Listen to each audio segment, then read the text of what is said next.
भविष्यवक्ता के द्वारा वाणी दी है कि ये नाश होगा, मगर 27 से अगर पूरा चैप्टर बिजनेस करते हैं उसमें बहुत प्रॉस्पर हो रहे हैं।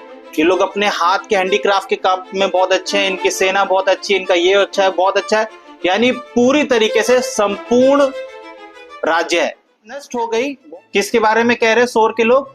यरूशलेम के बारे में कह रहे हैं कि वो नष्ट हो गई है, उसके उजड़ जाने से मैं भरपूर हो जाऊंगा, अब मुझे और फायदा होगा। कह रहा है कि मैं तेरे क्या हूं, विरुद्ध हूं, मैं तुझे नाश करूंगा। तो ये कौन है कहने वाला उस राज्य को? परमेश्वर है। और न्याय कौन? अलेक्जेंडर आया, सिकंदर आया, तो उसने क्या करा? पुराने शहर को पूरा क्या कर दिया?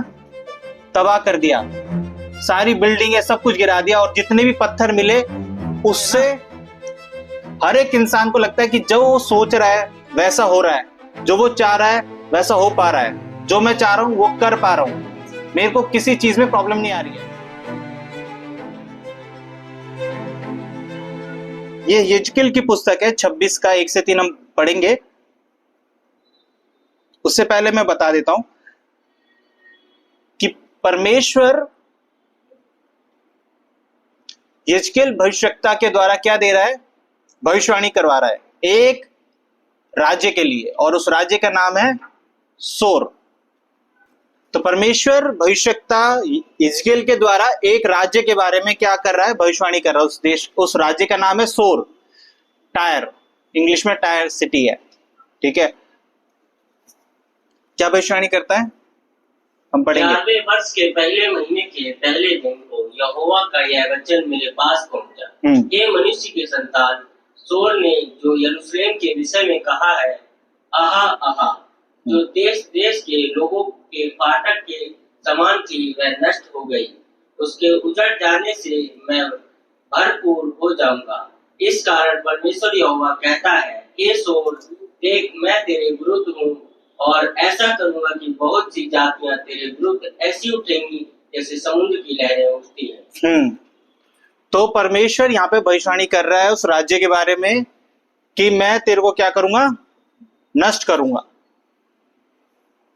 और ये कोई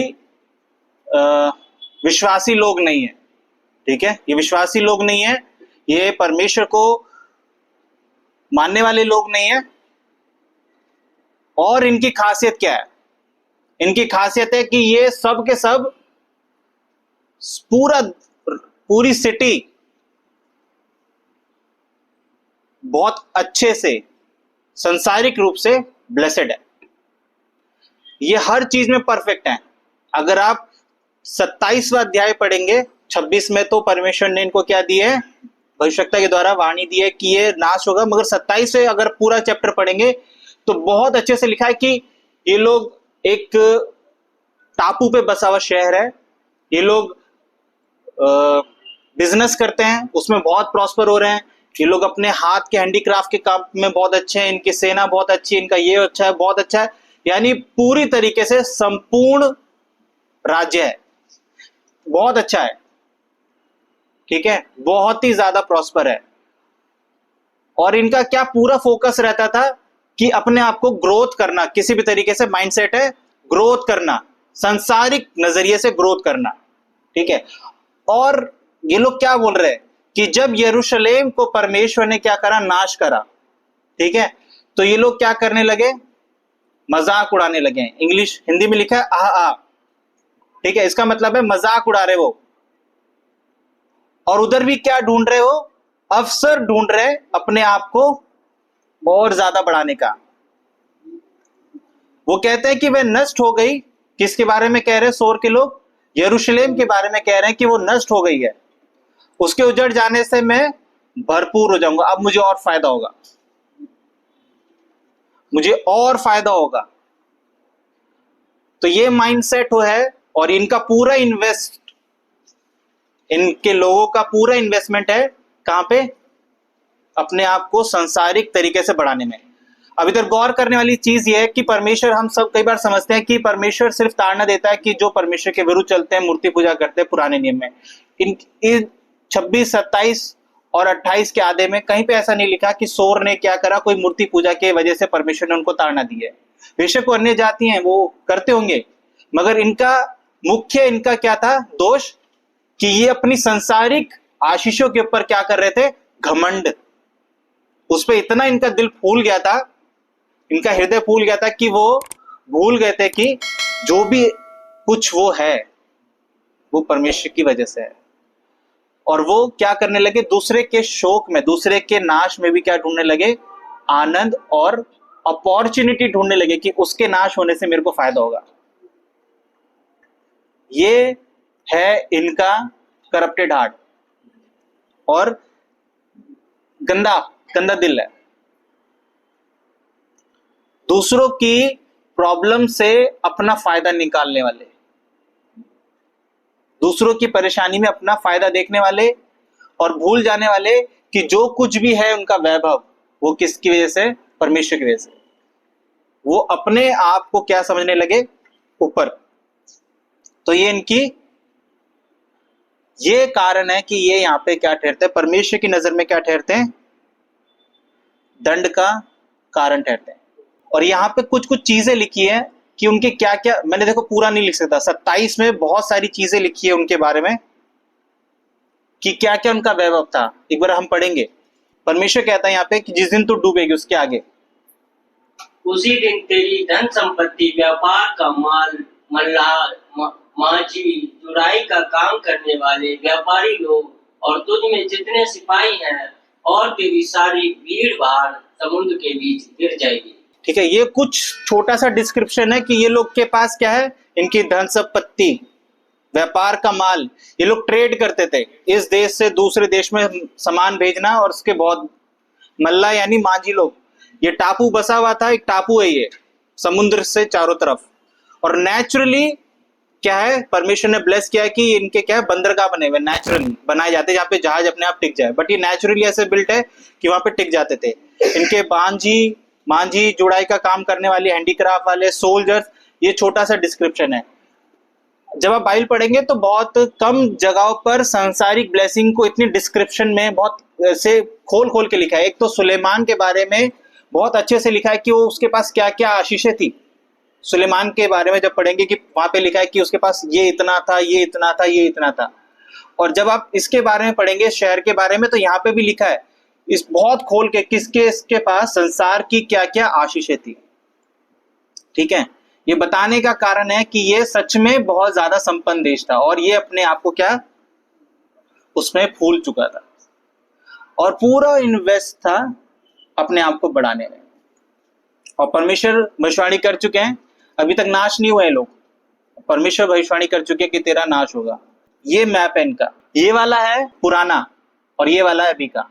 अभी आप देखो, ये लेबनान है, ठीक है, टायर सिटी लेबनान में आती है। ठीक है, आज के समय पे हम कहेंगे उसे लेबनान। वो वाला है जो टापू है, old tyre, new tyre, tyre और ओल्ड।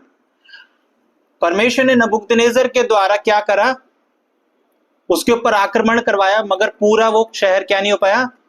खत्म नहीं हो पाया। मगर इसका मतलब ये नहीं कि परमेश्वर की भविष्यवाणी क्या नहीं हुई? पूरी हुई। फिर अलेक्जेंडर आता है, सिकंदर,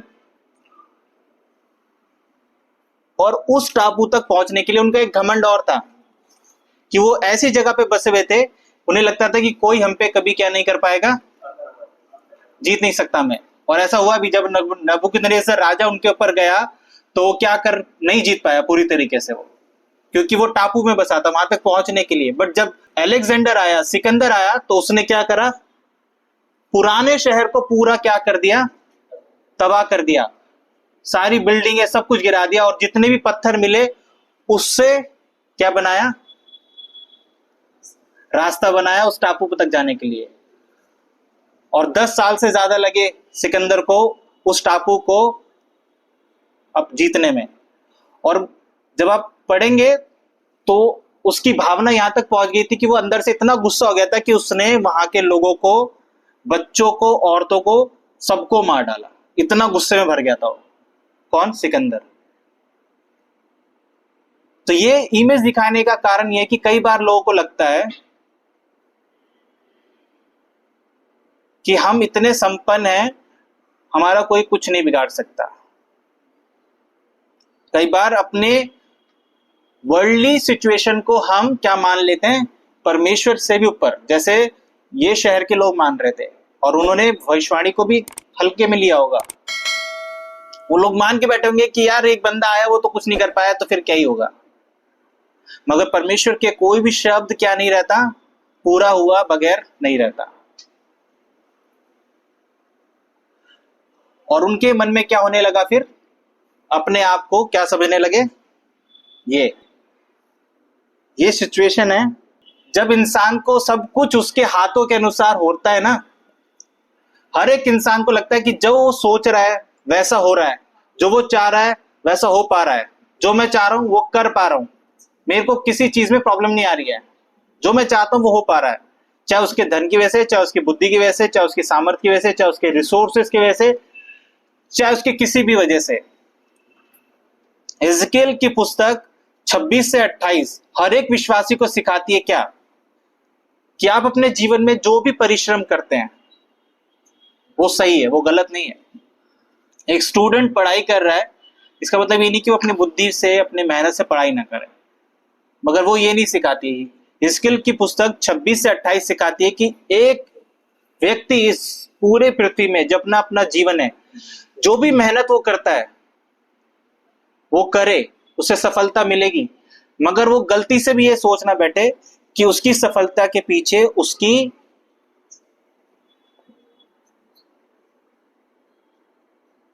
उसका धन, उसकी बुद्धि, उसका समझ है। वो क्रेडिट खुद को देना ना शुरू कर दे। ये है इस पूरे 26 से 28 तक का। वो लोग क्या करने लगे, अपने सारे जीवन के, अपने पूरे शहर की वैभव का कारण किसको मानने लगे, खुद को। और जब आप खुद को क्या मानते हैं, आप खुद को क्रेडिट देना शुरू करते हैं कि देखो मैं कितना समझदार हूं, मैंने इतने अच्छे से सॉल्व कर दिया, ठीक है। तो जवानों को लगता है कि भाई, जवानों के लिए क्या है, जवानों के लिए उनका बल है ना, उनकी ताकत उनका घमंड का कारण होता है। वो जहां जाना चाहते हैं वहां जा सकते हैं। एक बुजुर्ग व्यक्ति से पूछो कि उसको यहां से वहां जाने में कितना, जवानों के लिए उनका बल, उनका घमंड है। किसी बुद्धिमान के लिए उसकी बुद्धि, उसका घमंड है। किसी धनवान के लिए उसका धन, उसका घमंड है। और वो सोचने भी लगता है। ये याद रखें, ऐसा नहीं हो सकता कि आप सोचे ना। जब जब आप अपने कामों में सफलता प्राप्त करना शुरू करेंगे तो आपको लगने लगेगा कि भाई मैं ही हूं, देखा हम करें और होना, ऐसा हो नहीं सकता। ये नेचुरल है, इंसान करप्टेड है। हम करप्टेड है, करप्टेड मतलब हम दूषित है, दूषित। हम जितना भी कोशिश कर लें कि हम परमेश्वर को क्या देंगे, महिमा देंगे सारे कामों की, वो नहीं हो सकता हमेशा। और उसके पीछे का कारण भी हम जानेंगे क्यों। और हम अपने आप को ग्लोरीफाई करना शुरू कर देते हैं, अपने आप को, हर सफलता का जो हमारे जीवन में हो रही है, हम अपने आप को या अपनी बुद्धि को या हमारे लिंक्स को, रिसोर्सेस को क्रेडिट देना शुरू कर देते हैं।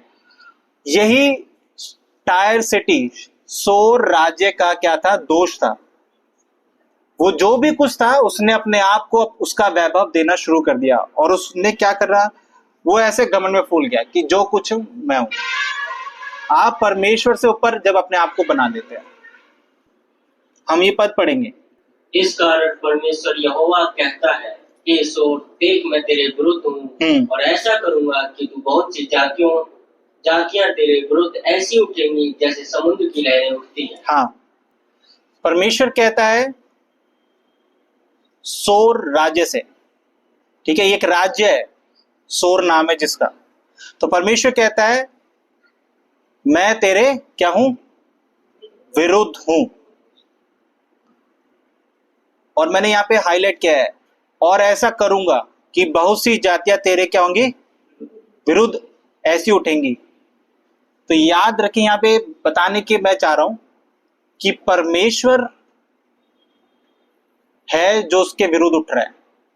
सोर जो राज्य है, उसको चेतावनी देने वाला कौन है, परमेश्वर है। उसको दंड देने वाला कौन है, परमेश्वर है। यहां से पता चलता है कि परमेश्वर की संप्रभुता, परमेश्वर की संप्रभुता, वो सिर्फ विश्वासियों के ऊपर फोकस नहीं करता है कि जो विश्वासी हैं मैं उन्हीं पे अपनी आंखें लगाए रखता हूं। परमेश्वर कहता है कि परमेश्वर की आंखें पृथ्वी पर लगी रहती है, ना केवल वो विश्वासियों को देखती है, वो पृथ्वी पे लगी रहती है, यानी हर एक जन पे, हर एक राज्य पे, हर एक देश पे, हर एक लीडर पे, हर एक व्यक्ति पर, कि कौन परमेश्वर के अनुसार चलने वाला है, और जो दुष्ट है उस पर क्या मिलेगा, परमेश्वर का न्याय आएगा। इस वचन से हम सीखते हैं परमेश्वर का न्याय और परमेश्वर का जस्टिस। हम कभी भी ना सोचे कि परमेश्वर न्यायी नहीं है। हम कई बार सोचते हैं विश्वासी लोग कि परमेश्वर न्यायी नहीं है और बुरे लोग और बढ़ते जा रहे हैं।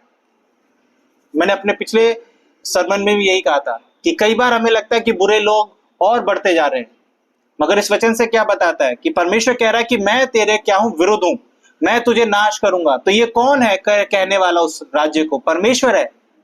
और न्याय कौन कर रहा है? परमेश्वर कर रहा है। तो ये आप ना भूले कि परमेश्वर इस पूरे ब्रह्मांड को रचने वाला परमेश्वर है।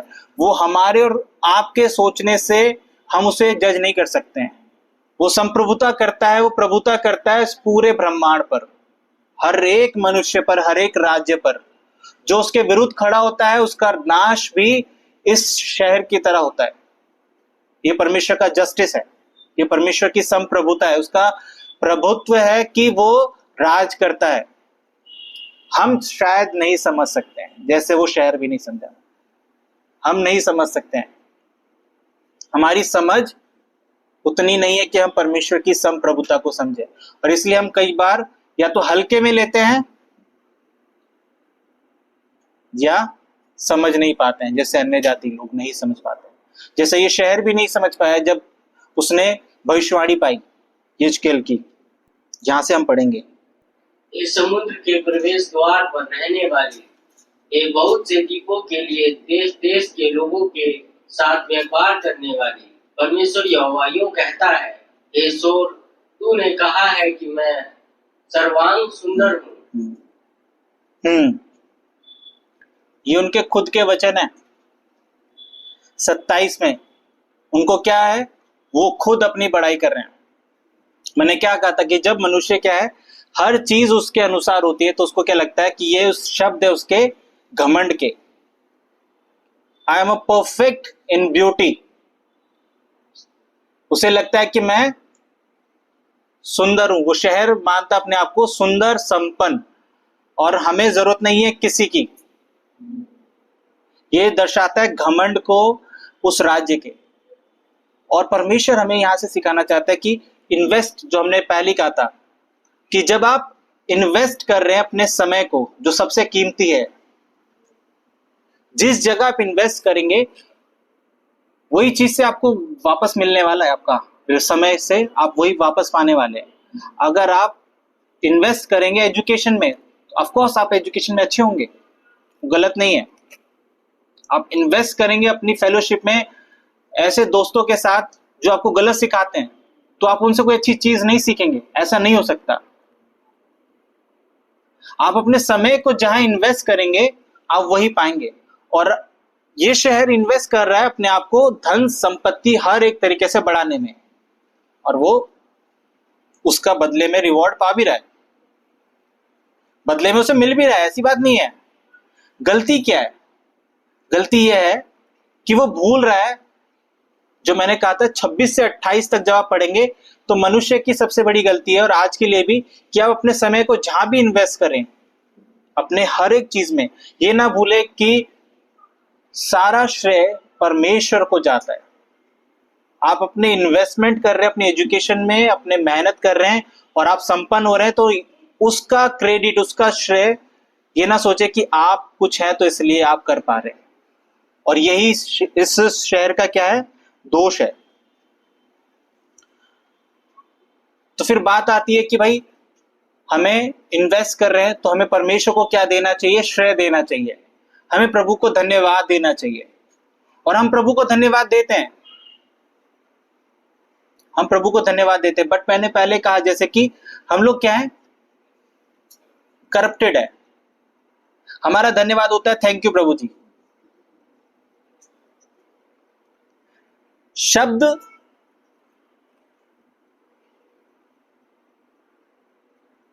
दो तरीके से हो जाते हैं, जब आप सिर्फ बोलते हैं और जब आप रियलाइज करके बोलते हैं, दोनों का मतलब बदल जाता है।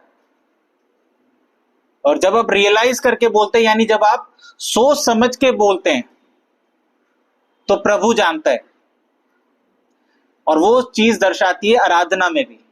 जब आप आराधना कर रहे हैं, जब आप गीत गा रहे हैं, या सिर्फ आप गीत गा रहे हैं, या आप सच में उन गीतों को जो आप कह रहे हैं, तू ही मेरी श्वास, तू ना होता तो मैं, तो आप इसको समझ के गा रहे हैं, रियलाइजेशन है। अगर नहीं है तो ये शब्द है बस। वैसे ही मसीह जीवन में थैंक यू प्रभु जी बहुत बार है, बट बिना रियलाइजेशन वो कुछ नहीं है। तो फिर सवाल है कि हम खुद से रियलाइज करें, नहीं कर सकते आप। खुद से रियलाइजेशन आप नहीं कर सकते। एक विश्वासी कभी भी नहीं सोच सकता कि मैं प्रभु के बारे में अच्छा सोचूंगा और मैं प्रभु को धन्यवाद करूंगा। ये 4 बिंदु है।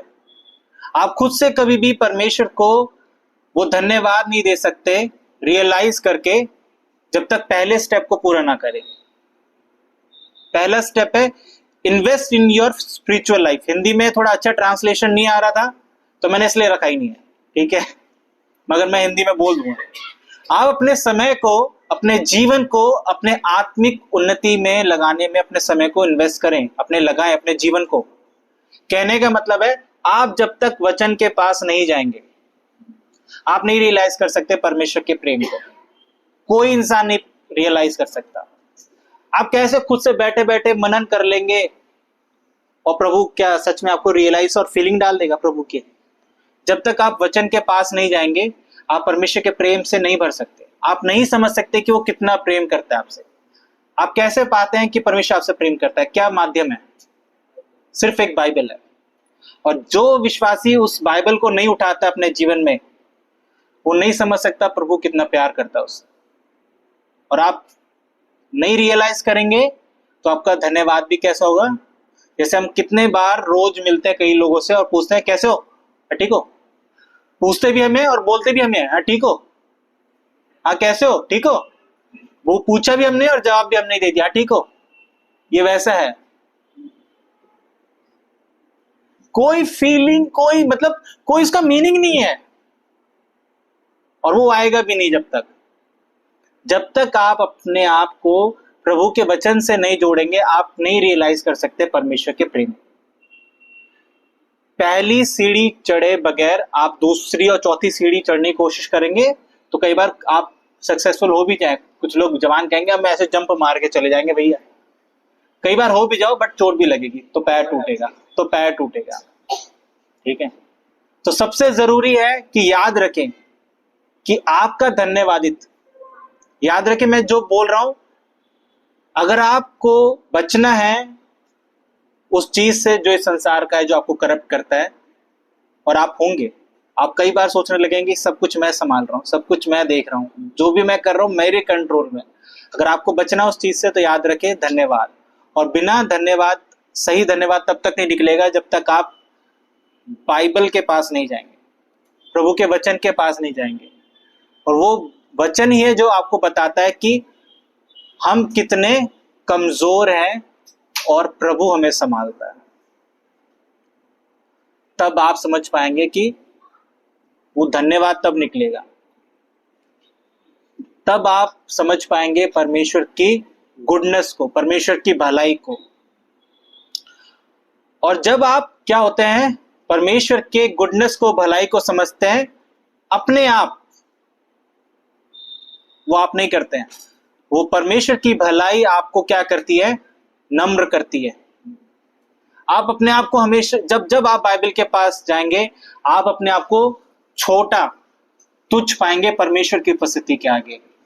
और वो आपको क्या करती है, हम्बल करती है। और परमेश्वर यही चाहता है। और यही चीज नहीं थी उसके आगे, किसके, सोर के पास नहीं थी, उस देश के लोगों के पास नहीं थी, और विश्वासियों के पास भी कई बार नहीं होती है, कि हम अपने आप को क्या नहीं कर पाते हैं, छोटा। हम्बलनेस नहीं आ सकती जब तक आप परमेश्वर के वचन के पास ना जाएं। वो वचन ही है जो हमें क्या करता है, हम्बल करता है। और जब जब आप हम्बल होंगे तब आप क्या कर पाएंगे सर?